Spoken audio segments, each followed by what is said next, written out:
Ассалаумағалейкум, құрметті Ұран YouTube арнасының көрермендері, әлеуметтік желіні пайдаланушылар. Біз өз жұмысымызды одан әрі жалғастырамыз. Негізгі мақсатымыз, мүддеміз ұлттың тұтастығы, қазақтың ауызбіршілігі және де мемлекетіміздің болашағының жарқын болу үшін идеологиялық жақсы климат қалыптастыру. Негізгі мақсатымыз осы екенін ескереміз. Және де біздің арнамызға тіркеліп, лайк батырмасын басып, пікірлеріңізді жазуыңызды өтінеміз.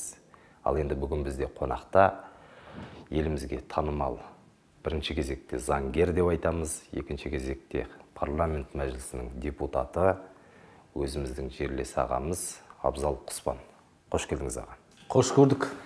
Ал енді Абзал аға, біздің YouTube арнамыздың Ұран деп аталуының да бір үлкен мәні мағынасы жатыр. Өзіңіз білесіз, баспасөз тарихында зерттеп өткен азамат ретінде сізді білеміз ғой. Қазақстан газетінен кейін біздің өңірде басылып шыққан Ұран газеті, негізінде Ғабдулғазиз Мұсағалиев, Омар Қараштар тұрған үлкен басылымның осы бір жаңа Қазақстандағы заңды жалғаушысы, жаңағы заңды жалғастырушысы ретінде осындай бір арна ашып едік.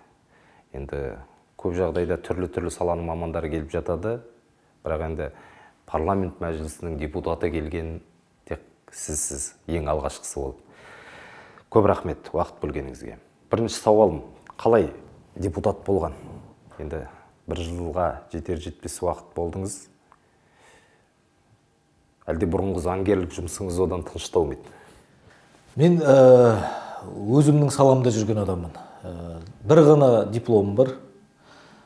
Қазір енді өзімізден әлдеқайда жас жігіттер қос-қостан тіпті 3-ден 4-ден диплом алып жатқан кезде шетелден алып жатады. Бітірген оқу орным Қазақ мемлекеттік заң академиясының прокурорлық сот факультеті. Одан кейін прокуратура саласында істеп, осы Оралда сосын адвокаттық салада болдым. Енді парламент мәжілісі дегеніміз ол заң шығарушы билік.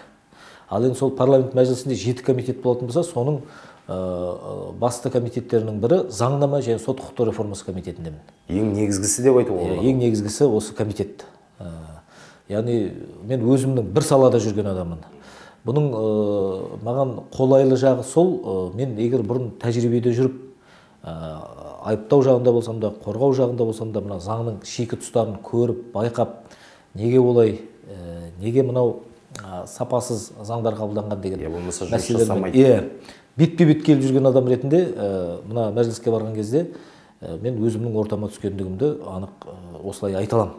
Өйткені нақты тәжірибеде қалай ол заңның орындалатынын білем, азаматтар қандай қиындықпен тап келетіндігін білем. Европада қабылданған керемет заңды сол қалпында келіп көшіріп, біздің Қазақстанның былай айтқанда реалиясына сәйкес келмейтін дүнияға келіп дайын дүниені сала салуға да болмайтынын жақсы білем. Сол себепті ол жағынан ешқандай проблема жоқ. Ал енді Құдайға шүкір, мынау адвокаттық қызметімнің арқасында мен былай материалдық басқалай жағдайымды толығымен өзім үшін әлдеқашан шешіп алған адаммын. Бұл тұрғыда енді менде ондай дискомфорт жоқ. Жақсы. Мына енді жаңағы айттыңыз ғой, материалдық құндылық, байлық, билік көп жағдайда адамдарды өзгертеді, райынан қайтарады. Я болмаса бұрынғы ептілігін басып тастауы да мүмкін. Енді мемлекеттік механизм деген бір үлкен күрделі жүйе ғой. Сізді өзгерткен жоқ қой, өзгерте алмайды ма? Енді адамның өзіне өзі баға беруі қаншалықты объективті болуы мүмкін біріншіден. Бірақ соған қарамастан мен бұрынғы Абзал қандай болса, сол қалпында қала берем деп ойлаймын өз басым қай уақытта да. Оны қарапайым ғана бір ғана мысал, мен енді былтыр жасым 45-ке толған кезде осы сайлау науқаны басталды. Енді Абайдың қартайдым, қайғы ойладым, ұлғайды арман деген өлеңін жазған кезіндегі жасы 40-тан асқан кез екен. Сонда Абай қартайдым дегенде ол тек қана физикалық жасын ғана айтып отырған жоқ әрине. Бірақ дегенмен сондай жасқа келген кезде ақыл тоқтататын, ес жиятын, елдің жайын ойлайтын көбірек өзінің басынан көрі. Сондай жас қой, сонда ақыл тоқтатқан деген қазақта сөз бар. Тіпті ел ағасы боларлық жасқа жеттік. Ел ағасы болуға лайықпыз ба жоқ болып өз алдына бөлек әңгіме. Ал жалпы сондай жасқа келіп, осындай қызметке келген жерде ол қызмет мені өзгертеді деп ойламаймын өз басым. Бұны неге сұрап отырмын, Абзал аға? дәл қазіргі уақытта қоғамда осы жиі орын алып жататын жағдайларды көріп жатамыз. Кеше былай сөйледі, бүгін былай сөйледі деп.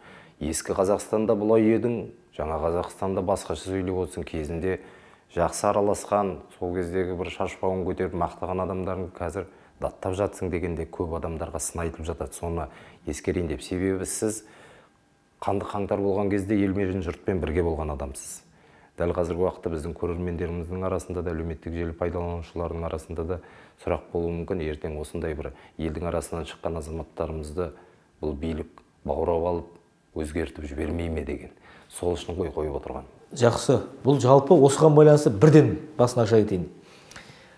Көптеген мен енді жалпы оппозициялық бағытта ұстанған, жалпы наразы біраз электоратты білем ғой. Сол ортадан шықтым десем де болады, белгілі бір дәрежеде. Ол билікке келмей тұрып та, яғни депутаттық мандатқа ие болмай тұрып та айтатын едім. Қазір де айтам. Мынау жаңа өзің айтып қалдың, мынау газетіміздің аты «Ұран», оның негізін қалағандардың бірі Ғабдулғазиз Мұсағалиев деп, сол Алаш заңгерлердің кітабында ол кісінің де есімі аталады. Ол кісі туралы да мен жан-жақты жазғам. Ол өте бір енді алғашқы заңгерлеріміздің бірі. Бір өзі 9 тілді меңгерген. Сол Алаш заңгерлері деген кітабымда да жазғам. Ол кітаптен мен дейтін ертерек бастадым ғой, 3-4 жыл бұрын жазып бастап, енді күні кеше шығардым. Сол билікке институт ретінде қарсы шығуға болмайды. Егер біз билікке институт ретінде қарсы болатын болсақ, онда біз тәуелсіздігімізге тәрк еттік деген сөз. Биліксіз ешбір елде тәуелсіз мемлекет болмайды. Өз билігің өзіңде деген сөз бар ғой. Енді биліктегі жекелеген тұлғаларға қатысты мәселе басқа. Мен бүкіл саналы ғұмырымда мен Назарбаевтардың отбасына қарсы сөйлеп келген адаммын. Күні бүгінге дейін мен сол сөзімнен жаңалығым жоқ. Сол себепті де мен адвокат қызметте жүрген кезде 3 рет қылмыстық жауапкершілікке тартылдым. Адвокат басыммен. Әрине, 3 істің үшеуі де мен белсенді құқық қорғаушылық адвокаттық қызметімен тікелей байланысты болды. 2 рет менің лицензиямды тартып алам деп министр Бекетаев, әділет министрі, сотқа берген. Қазір өзі енді Астананың тергеу изоляторында отыр. Сондықтан сол себепті осы наразылық. Мен жалпы бұрынғы билік жүйесіне мен қандай қызметке де мен бұрында шақырылған адаммын. Прокуратура саласында мен прокурорлық қызметке шақырған, кейін судьялық қызметке шақыртып алғанмын. Ғали Есқалиев облыс әкімі болып тұрған кезде ол кісі өзіне шақырған осында облыстық әкімшілікке. Кәдімгідей үлкен қызметке шақырды. Барлығында да мен бас тартып келгенмін. Жағдайын жасаймыз, барлығын реттейміз. Сондықтан мен бұл бұрын билікке қызметке шақырылмай, қазір шақырылып, жаңағы епете түскен жоқ. Сондықтан заман бір орында тұрған жоқ, өзгеріп жатыр. Ескі Қазақстан деп жатырмыз, жаңа Қазақстан деп жатырмыз. Ал жаңа Қазақстанды біз қанша жерден біз сынайық, мінейік, бірақ бір Тоқаев өзі жүзеге асыра алмайды. Сондықтан мен бұған атсалысайын деп осыған бардым. Әйтпесе енді менің жағдайымды өздеріңіз білесіздер. Адвокат ретінде мен ешкімнен кем болған жоқпын. Жағдайымды жасадым. Адвокат болып жүріп, мен шамалы депутатқа дес бермейтіндей жағдайда едім негізінде. Тіпті мандатсыз да. Ешқандай мандатсыздықта. Сондықтан маған бір депутаттыққа бару бір материалдық игілікке қол жеткізу емес. Абырой атақ үшін емес дейсіз ғой. Сондықтан бұл кәдімгідей жаңа Қазақстан дегенді бәріміз айтып қойып, оны бәріміз төсекте жатып алып, оған қазіргі жастардың тілімен айтқан прикол ұстап жататын ол дұрыс емес. Бұл біздің ел, біздің жер. Ортақ. Ешкімнің бұл бір жаңағы жеке меншігі емес, мемлекет қызмет те сол үшін. Сондықтан билікке жалпы институт ретінде негативті көзқараста болған дұрыс емес. Биліктегі жекелеген тұлғаларға тағатылып айтам, әңгіме басқа. Амал әрекетіне байланысты. Әрине. Тоқаев дедік қой. Дәл қазіргі уақытта мына жаңа Қазақстанда мысалы президентті қолдайық дегендер бар, қолдамаймыз дейтіндері бар. Ескі Қазақстанның бір жарқын шақтары әлі де болса арамызда жүрген, тілге тиек етіп жататындар бар. Бірақ сырттай қарап отырсаң, дәл қазіргі мына қазақ қоғамында, қазақ мемлекетінде Тоқаевпен бір дәрежеде иықтырестіріп жұмыстанатындай сол кісінің өресінде өресі бар азаматтарды аз байқаймыз. Жоқтың қасы десек те болады. Жалпы президентті дәл қазіргі уақытта қолдаудың қаншалықты маңызды деп ойлайсыз? Өте маңызды сұрақ қойып отырсың. Сұрақтың өзі маңызды.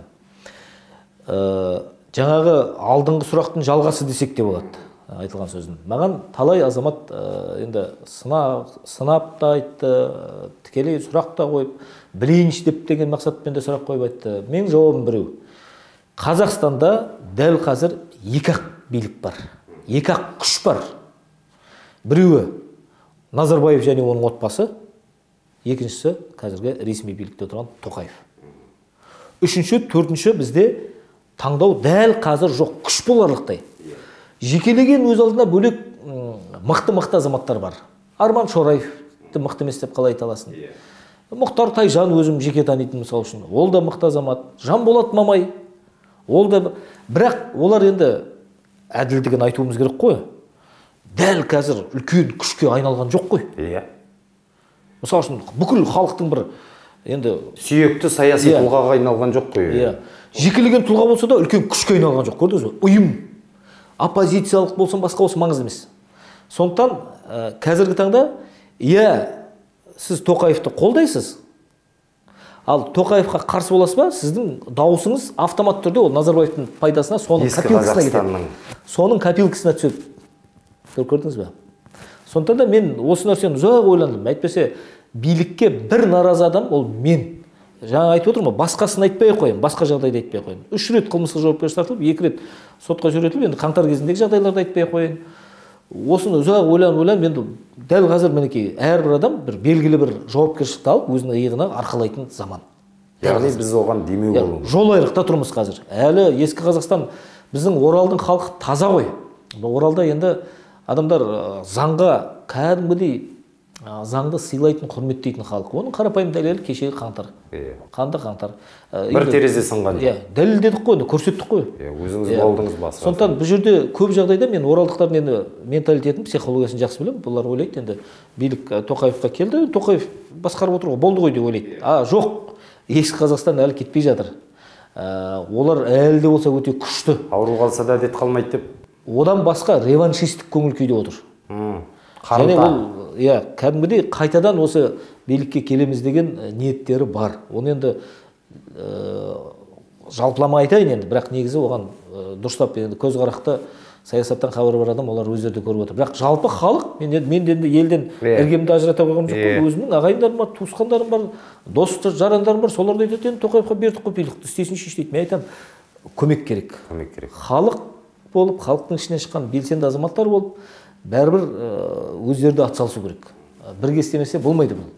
Ал енді ескі Қазақстанның жаңағы айттық қой, әлі де болса ықпалынан толыққанды құтылған жоқпыз деп. Арамызда жүр деген сияқтыға келтірдіңіз. Қалай ойлайсыз, қанша уақыт керек олардан толыққан таза бөлек жаңа риясыз қоғам болуға? Ол үшін сәл кішкене соңғы болған 1-2 жағдайға назар аударуымыз керек. Егер байқаған боларсыздар, осы енді туған бауыры қайтыс болған кезде Болат Назарбаевтың асын берді Астанаға, және сол жерге кілең бұрынғы экс-шенеуніктердің бәрін жинады. Іс жүзінде ол асқа айналған жоқ, ол бір саяси шоуға айналдырды. Соны сіз айтып жүрдіңіз. Мен сол кезде, сол күні журналистер сұраған кезде бірден айттым. Бұл бәрімізде елдің арасынан шыққан адамбыз. Марқұмға ас берудің өзінің рәсімін бәрін білеміз бір кісідей. Көріп жүрміз. Мынау ас емес, мынау саяси бір жиналысқа айналып бұл бір осы арқылы мен бармын, әлі жаңағыдай мен тақтан тайсам да әлі мен санадан шыға қоймаймын деп өзінің былайша айтқанда бір азу тісін ақситып көрсеткені деп. Әлі де мен ықпалым жүріп тұр деп. Себебі саяси оқиғаларға баға берді ғой. Саяси әңгімелер айтылды ол жерде. Тоқаевтың администрация жасап отқан жұмысы деп үкіметтің жұмысын айтты аста отырып. Және ол барлық әлеуметтік желімен тіпті хабар арқылы тарады. Сол кезде бірден айтқан. Енді сол ойымның растығы одан кейін кітабы шықты. Ол кітапта өзінің тоқалынан туған 2 ұлды алып заңдастырды. Және тағы да баға берді жағдайға байланысты. Үшінші жағдайды айтайын. Соның заңды жалғасы ретінде көршілес Ресей Федерациясының президенті Путиннің қабылдауына кірді. Кездескен жоқ, қабылдауына кірді. Ал енді қараңыз, біз тәуелсіздікті қайдан алдық? Кімнен алдық? Біз тәуелсіздікті орыстан алдық. Солардан ыдырап алдық. Сөйткен кезде дәл тәуелсіздік күні ол кісінің жаңа осы тәуелсіздіктің авторы деп жүрген, елбасы деп жүрген үлкен лауазымда болған азаматымыздың аяқтай барып жаңағыдай сол кісінің қабылдауына кіруі тәуелсіздік күні. Бұл дипломатия тілімен айтқанда мен мына на кон поставлю все дегенді білдіреді. Яғни мына қажет болатын болса тәуелсіздікті тәрк етуге дейін дайынмын деген сондай құлдық психологияның кәдімгі нақты жарқын көрінісі. Көрдіңіз бе? Биылғы жылдың басында президентіміз Тоқаев Егемен Қазақстанға берген сұхбатында ол да дипломатия тілімен өте қатқыл мәлімдеме жасады. Кеттің бе, қайрылма деген белгілі жаңа тәмсілді айтты.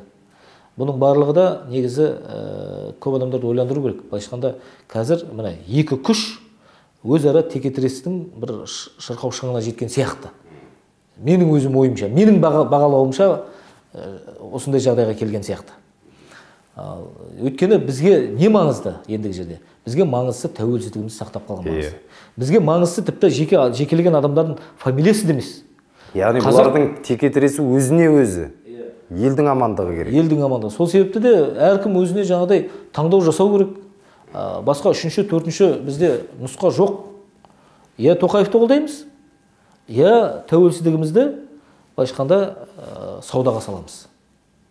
Өйткені бір кездегі елбасы деп көкке көтеріп жүрген адамымыз дәл тәуелсіздік күні көрші солтүстіктегі елдің патшасына барып қабылдауына кірді. Бас егемен пара-пар болды дейсіз. Бас егемен пара-пар болды. Ал енді қараңыз, әлеуметтік желіні көп отырамыз ғой, көп шолып отырамыз. Шынына керек, жаңағы айтқан текетірес деген кезде менің де ойыма сап ете түсті. Ол жақтан да әлеуметтік желіде қоғамдық пікір қалыптастыруға бағытталған посттар, жақтау, мақтау, мадақтаулар жүріп жатқан байқаймыз. Бірақ енді Назарбаевты толыққанды жаңағы елге жақсы зияны тиген азамат ретінде де бағасын беріп жатыр, ол енді уақыт көрсетіп жатыр қай нәрсе. Бір жақсы тұсы болды ма 30 жылдың ішінде? Енді объективті болуымыз керек қой. Мен тазасын себебі бар деп айту керек. Себебі сізді білетін азамат ретінде жалпы бары бар, жоғы жоқ, сосын мына жерде жасағаны бар еді, мына жерде қателесті деп тазасын айтатын әділетті адам ретінде қабылдап отырмын. Жағымды жақтарын айтатын болсақ, мынау шекарамызды шегендеп бергені Қытаймен де, Ресеймен де әсіресе. Бұл біреулер айтып жүргендей, ол анау айтқандай оңай шаруа емес еді. Анау айтқандай. Мен енді мына Қытай жақтан келген ағайындармен көп араласам. Сол жақтан да оқыған, тоқыған, кәдімгі қызметте болған азаматтар айтады. Қытай жақпен келісімге қол жеткізгеннен кейін, ал жағында Қытай енді былай қанша былай қатаң бағынышты жаңағыдай демократия жоқ ел дегенмен, кәдімгідей үлкен дау болды дейді іште. Әсіресе әскерилер тарапынан сол кездегі Қытайдың төрағасына кәдімгідей реніш әңгімелер айтылған. Не үшін Қазақстанды арада жаңағыдай келісім шарт. Енді бұның маңыздылығын айтайын сіздерге. Қалай екі ел өз еріктерімен мына шекараға келісіп қол қояды, солай ол құжат Біріккен ұлттар ұйымына жөнелтіледі түпнұсқасы. Бұл нүктесі қойылған. Нүктесі қойылған. Солай бұл шекара бір жолата кәдімгідей өзінің контурын анықтайды. Енді қараңыз. Ресей соңғы 14 жылдан бастап есептейтінде соңғы 10 жылда екі мемлекетке ашық түрде соғыс жариялады. Біреуі Грузия, екіншісі Украина. Грузиямен де, Украинамен де оларда шекара ратификация өзара бекітілмеген. Көрдіңіз бе? Енді ол қалай болғанда да олардың іс-әрекетін ақтамайды, бірақ қандай болған жағдайда құқықтық тұрғыдан таза заңгер ретінде алып қарайтын болса, құқықтық тұрғыдан, халықаралық құқық тұрғысынан келгенде белгілі бір дәрежеде шекара дауы болды дегенді білдіреді. Оған екінші бір мысалды келтірейін. Соңғы Әзербайжан мен Арменияның арасында. Армения бар, Әзербайжан мен Армения арасында да осы шекара дауы болды. Өзара жаңағыдай шекара бекітуге қол қоймады. Кезінде қойылмаған нүктенің кесірі дейсіз ғой. Әзербайжан алды да 30 жылғы территориясын бәрін қайтарып алды. Көз алдымызда болып отыр ғой. Көрдіңіз бе? Яғни бұның осындай құқықтық салдары бар. Соғысты жариялауға бұл формальды түрде болса да, бірақ формальды деп те айтпас еді. Бұл кәдімгідей негіз болып табылады. Сондықтан бұл еңбегін Назарбаевтың біз енді бұны жоққа шығара алмаймыз. Тек қана осы шекара мәселесі ме? Жоқ, басқа да мәселелер бар ғой, бірақ ең негізгісі ретінде мен осы шекара мәселесін айтамын. Қалған мәселелерде енді көп жағдайда біз енді сынап келдік. Ол өзі отырған кезде сынадық.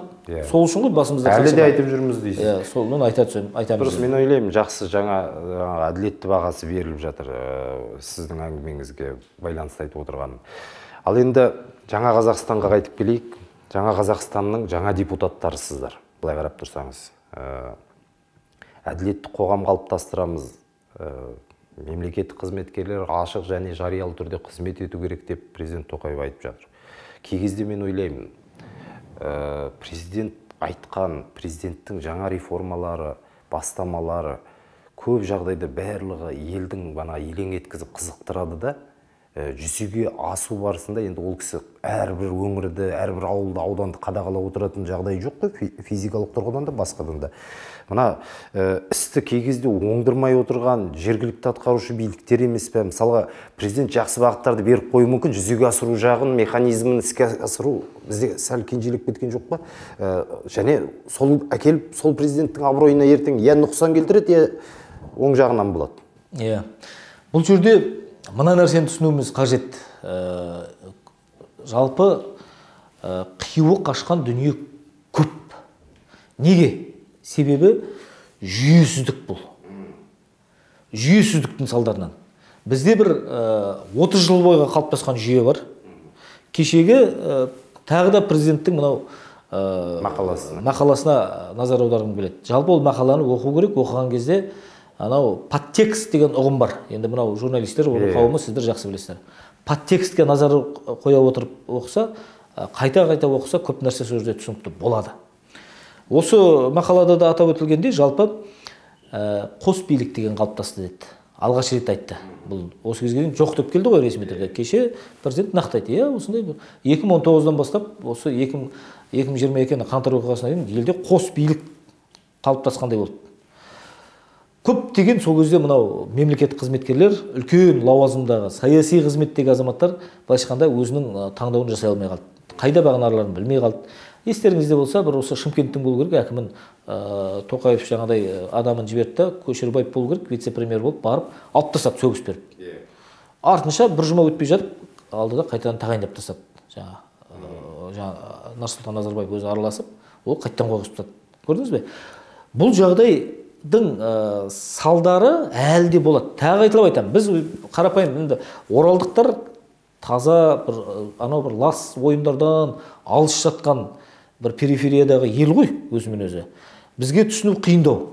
Мына орталыққа қарай жақындаған сайын неше түрлі осындай болмаса Алматы сияқты үлкен саяси ойындар жүріп жататын орталықта ол жердегі тіпті қарапайым тұрғындардың өздері көп нәрсені түсініп отырады. Айтылған сөз басқа, іс басқа екендігін. Мына жерде де әлі көптеген мемлекеттік басшылық қызметтегі адамдардың тарапынан кәдімгідей бір кейде бір әдейілеп болса да кері жұмыс жасап жатқандары байқалып қалып отырады. 2022 жылы комиссияға жұмыс жасаған кезде мен тікелей бетпе-бет келгем.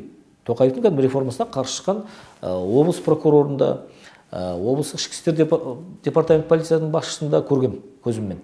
Сол кезде олар кәдімгідей кереғар жұмыс жасап, мен сол бойынша қызметтік хат жазып, облыс прокурорының жұмыстан алысып тастадық. Сол кездегі облыстың департамент полициясының қызметкері қазір 10 жылға сотталып кетті, жыл арқалап. Көрдіңіз бе? Анық кәдімгі қарсы болған сол кезде. Сондықтан бұндай да проблема сол жерде жатыр дейсіз ғой. Оның себебі сол жерде жатыр. Оның осындай да проблемасы бар. Кішкене енді бір дауыл соққан кезде бір білесіздер ғой, қайтадан орнына қайтып келе қою қиын ғой. Біраз шайқатылып тұрады ғой, кеме болсын, басқа болсын. Бұл да сондай жағдай. Кішкене әлі бір зардаптары болады, әлі бір салдары болады. Енді Тоқаев президент бола қалды екен, барлығы қабылдай қалып, барлығы аяқ астынан өздігінен өзгеріп кетеді деген. Яғни эволюциялық бір даму үрдісі болу керек. Бір кезең уақыт керек енді осындай. Енді мына қаңтарға қатысты оралайықшы. Сіз қаңтарда өзіңіз қатысқаныңыз өз алдына, кейін жаңағы осыдан запа шегіп жазықсыз қамалғаны бар, жазықтысылар да бар. Тіпті сол жерде экстремистік бағыттағы ниеттегі жүрген адамдардың болғанын білеміз. Біреулер қосақ арасында бос кетіп жатты. Енді осының әлі де болса ара-жігі ашылмай жатыр. Мен ойлаймын, жаңа айттыңыз ғой өзіңіз, өзім араласып мемлекет басшысының бағыттарына қарсы әрекет жасағандарды жазаға тартуға себепші болдыңыз. Ол да бір үлкен. Енді мен ойлаймын, енді осындай бір 5-6 абзал қоспан болса, бәлкім президенттің бағдарламалары, жобалары өңір-өңірде де жүзеге асар ма еді. Ең болмаса құқық саласында. Иә, ең болмаса құқық саласында. Оның тек қана түрлі салалар бойынша да бар ғой, әлі жетіспей тұрған тұстар. Ал енді мына қаңтаршылардың әлі де болса тағдыры белгісіз, жаңағы бір көшеге нан алыпға шығып, қапаста ұсталып қалып, кейін жазаға тартылғандар, енді өзіңіз аяқтай барып көрдіңіз, түрмелерде болдыңыз, жалпы соларды бір анықтайтындай әділетті іс жүргізу мәселесі қалыншалықты жүзеге асып жатыр? Қараңыз, қаңтар оқиғасы ол мемлекеттік төңкерістің сәтсіз әрекеті. Бұл болмаған тек қана жүзеге аспай қалды. Бұл тек қана менің бағам емес. Бұл жалпы американдықтардың да, жалпы мынау неше түрлі ол жақта арнайы институттар бар, осындай мемлекеттік толқуларды зерттейтін арнайы. Сонымен қатар кеше соғыс болғанда бәріміз Украина, Ресей соғысында көріп отқан шығармыз. Арнайы институт бар соғыс зерттейтін. Сол сияқты мына мемлекеттік төңкерістерді зерттейтін институт бар Америкада. Сол институттардың бәрі сөзсіз бұл мемлекеттік төңкеріске әрекет деген баға берді. Госпереворот. Попытка госпереворота. Орысша айтқанда. Ол өте үлкен, енді 238 адамымыз кем дегенде енді қаза болды. Жаңа ресми статистика бойынша. Қазақстанның 10 ірі қаласын шарпыды. Миллиардтаған долларға материалдық зиян келді. Енді үлкен іс болған кезде, үлкен осындай науқанды іс-шаралар, осындай бір науқандық сипат алған іс-шаралар болған кезде артық ауыз іс-әрекеттер болады. Мен оны жақтап айтып отқам жоқ. Бірақ енді онсыз болмайды. Сіз бір той жасап көріңізші. Сіз қаншама идеалды түрде ұйымдастырамын десеңіз де, былай қарасаңыз жақсылық қой ол. Міндетті түрде бір ренжіп кететін бір табылады сол тойға келіп тұрып. Асын ішіп аяғын. Оның қасында бұл енді үлкен трагедия ғой. Бұл әлі ондаған жылдар зерттеледі. 1600-дің үстінде мен ол іске кіріскен кезімде 2022 жылдың 22 қаңтарында комиссиямды құрдым. Өзім андай жұмыстарымнан құтылып алған соң 24-нен бастап іске кірістім, декабрьдің 25-іне дейін жұмыс жасадық. 1600-ден астам адам қамауда отырды. Қылмыстық іс бойынша әкімшілігі бар, басқасы бар, жалпы ұсталғандардың саны 6000-нан асатын. Сол 1600 адамды біз 3 топқа бөлдік. Мынау арандатқандар, ұйымдастырғандар және арандап қалғандар деп. Біздің негізгі жұмыс жасаған тобымыз арандап қалғандар. Алғаш рет шығып, жаңа айтқандай нан алам деп шығып, болмаса бір жай қызық көрем деп шығып, болмаса бір өзінің наразылығын білдірем деп, демократиялық жаңағыдай өзінің бір ойларымен шыққан. Міне осы адамдардың ішінде негізі жазықсыз пәлен жылға сотталып кеткен адам қазір некен саяқ. Мүмкін болар енді, мүлдем жоқ деп мен айта алмаймын енді. Бірақ қараңыз, 1600-ден астам адам қамауда отырған болса, біз 1000-нан астамын бас шарасын өзгертіп жібердік. Оның 600-ін кәдімгі өзіміз қолымыздан жетектеп алып шыққан адамдар. Яғни жеке барып кездесіп, қылмыстық істермен танысып. Сосын бірнеше айдан кейін біз жалпы нұсқаулық жаздық, айттық. Мынадай санатта отырған адамдарды босата берсе болады деп біз өзіміз жазып, оны енді тиісті органдармен бірге жұмыс жасап, ол адамдарды шығардық. Одан бөлек ол бас шарасын өзгертуге қатысты айтып отырмын. Одан кейін біз, естеріңізде болса, сол жылдың қыркүйек айында президенттің қолдауымен рақымшылық жариялаттық. Ол Қазақстан тарихында бірінші рет жарияланған рақымшылық, ондай рақымшылық. Әдетте бір белгілі бір даталарға байланысты жоспарлы түрде шығып келеді, 4-5 жыл. Бұл оқиғаға байланысты. Тек қана қаңтар оқиғасына байланысты рақымшылық. Сөйтіп, мойнына іс арқалап кеткен азаматтарды біз рақымшылықпен босаттырдық. Қазіргі таңда біздің комиссиямыз әлі жұмыс жасап тұр ғой. Ол комиссиямызға қазіргі таңда біз жазықсыз сотталдық, істі болдық дегеннен гөрі бізге негізінен жаңа компенсация мәселесімен жолығады адамдар. Жаңағыдай жараланған үшін, мүлкіне залал келген үшін, болмаса туыстары қаза тапқандығы үшін, қаза тапқандардың енді негізгі бөлігі аяқталды деп ойлаймын. Жаңа 7 миллионнан жаңа ұлттық мынау қордан алып беріп отырмыз. Сондықтан ондай азаматтардың саны жоқ шығар деп ойлаймын. Ал енді бұл жерден не әдетте туындайтын бізге қазір негізге қойылатын сұрақтар қоғам тарапынан да, журналистер тарапынан да. Сонда осымен болды ма? Ұйымдастырушылардың бәрі анықталды ма? Бұл тек қана сонда Мәсімовтің ғана жоспарлаған жұмысы ма деген сұрақ қойды. Екінші мәселе. Бұл өте маңызды сұрақ негізгісі. Өйткені қарапайым ел, қазақ қоғамы әділдікті күтіп отыр. Жаңа айтқан рақымшылық та, жаңа айтқан жеңілдіктердің ешқайсысы да арандатушылар мен ұйымдастырушыларға қатысты қолданылмайды, мүлдем. Ал осы тұрғыдан келген кезде, осы күні кеше ғана мен статистикасын түгел шығарып, журналистер үлкен пресс-конференция бердім Астанада. Сонда да айттым, қазірде айтайын, жалпы қаңтар оқиғасына қатысты бізде 5900 қылмыстық іс тіркелген. СТБТ дейміз, сотқа дейінгі тергеудің бірыңғай тізілімінде. Ал сотқа кеткен істердің саны 511. Яғни 10%-на да жетпейді. Яғни тергеу әлі жалғасып жатыр. Әлі де бұл қаңтар оқиғасын ұйымдастырғандар кімдер? Қандай лауазым иелері жаңағыдай қатысы бар бұл оқиғаға, бұл анықталатын болады. 10%-на да жетпейді сотқа кеткен істер. Көріп отырсыз? Одан басқа бір қылмыстық істің шеңберінде ондаған адам өтуі мүмкін. Ал қозғалған қылмыстық істердің саны 5900. Көріп отырсыз ба? Мысалы үшін Арман Жұмағалиевтің ісіне қатысты, Деке Арман деген лақап атпен белгілі. Бір қылмыстық іс тіркелген, сол бір қылмыстық істің шеңберінде қателеспесем 40-тың үстінде адам өтіп жатыр. Сол топ мүшесі ретінде. Сондықтан әлі тергелетін қылмыстық істер бар. Жақсы. Енді уақытымызда тамам болып келе жатыр екен. Қысқа сұрақ, қысқа жауап айдарына көшейік.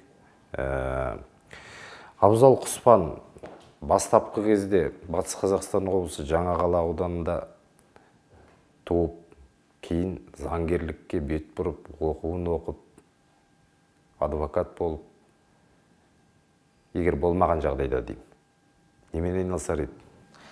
Мен дәл сол кезде менің бұлай таңдауым тұрды.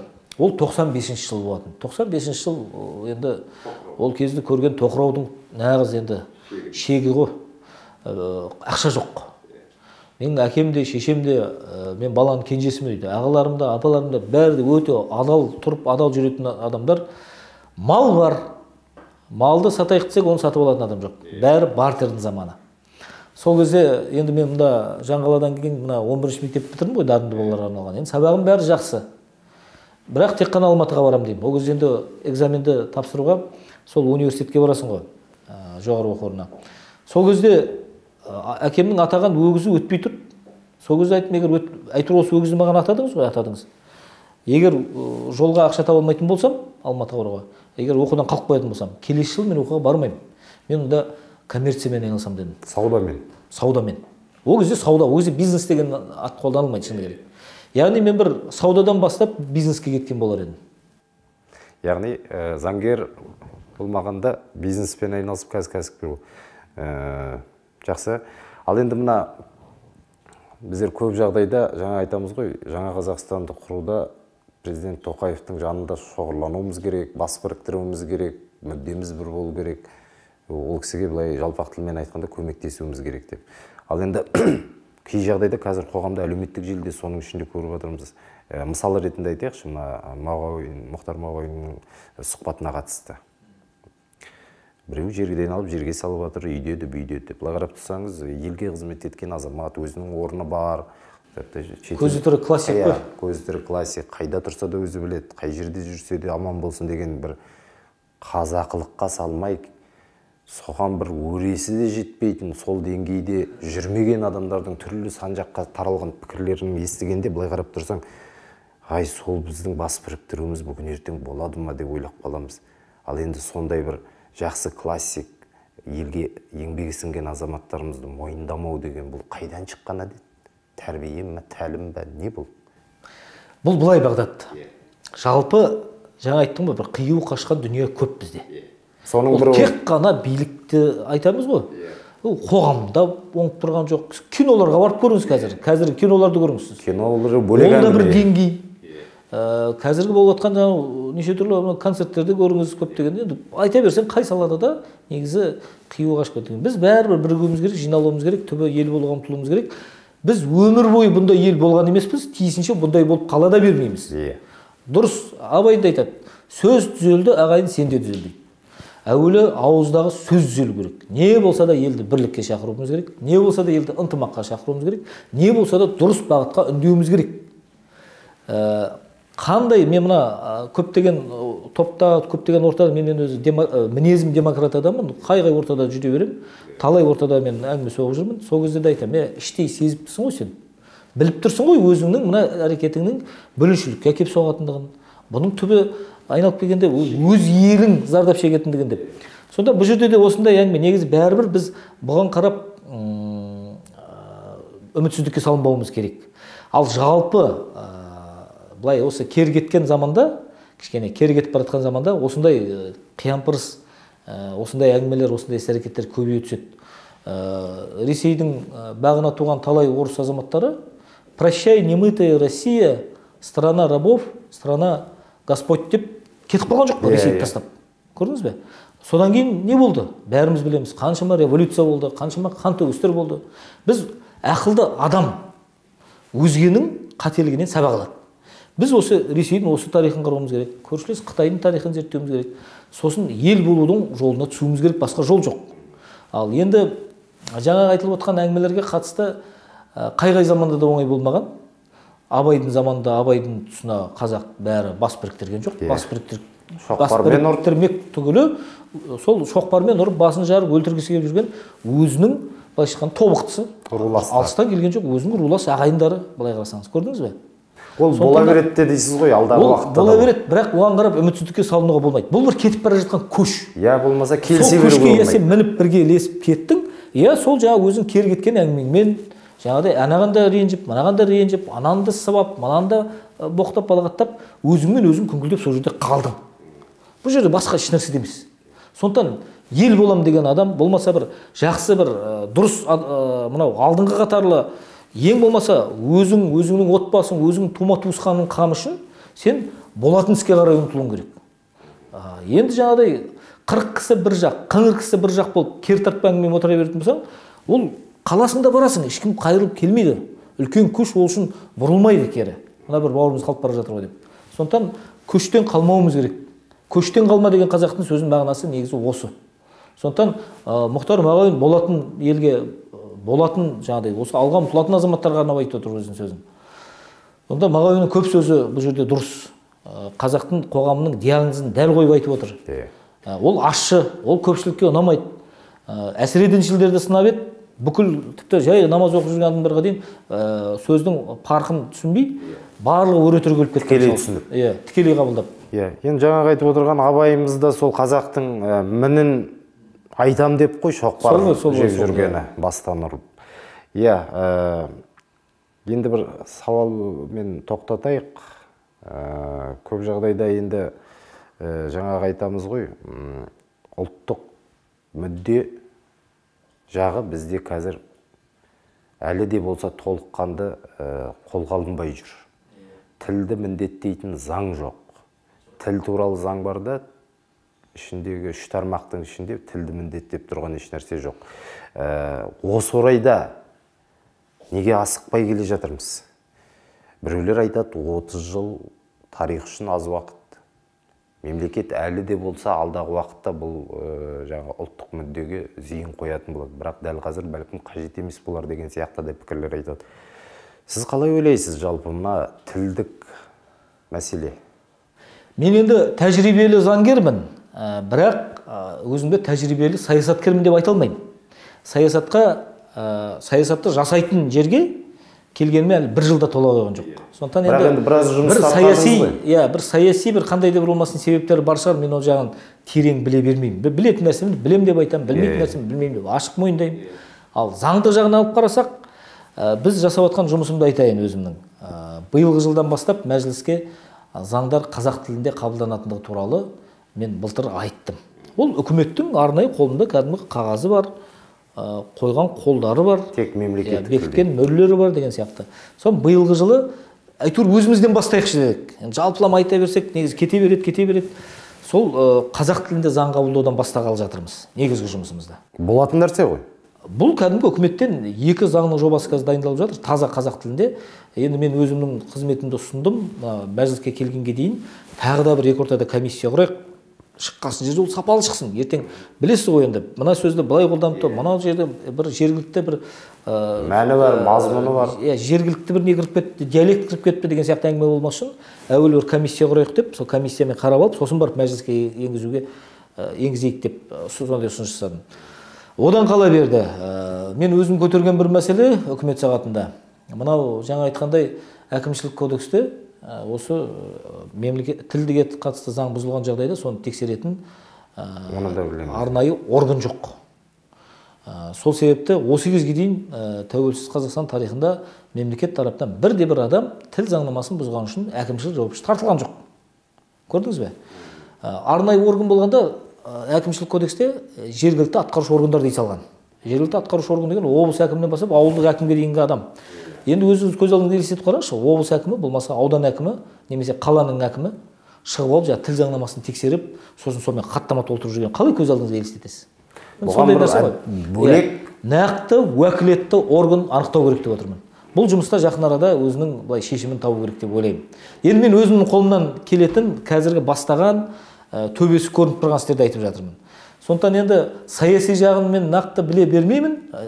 Менің ойымша бұл осы геосаяси жағдайларға да байланысты болу керек. Ықпал. Бірақ жалпы істеймін деген адамға бізге мысалы үшін ешкім қой деп жатқан жоқ. Аяғымызға кедергі болып жатқан жоқ.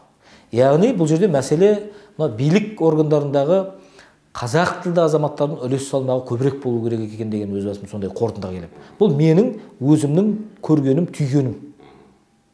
Ал менің ойымша осы қазақ тілін дамытпайықшы деп арнайлы бір үкіметтің деңгейінде ондай бір саясат жоқ. Бұл жерде саясат біреу. Сол жерде отырған әрбір механизмді іске қосатын адамдар бар ғой, қаншама жекелеген депутаттар, министрліктің өзінде жүздеген адамдар отыр. Оларға орыс тілі ыңғайлы, қолайлы, сонда олар өзгеріс келмейді. Яғни бұдан шығатын қорытынды, қазақ тілді азамат патриотсың ба?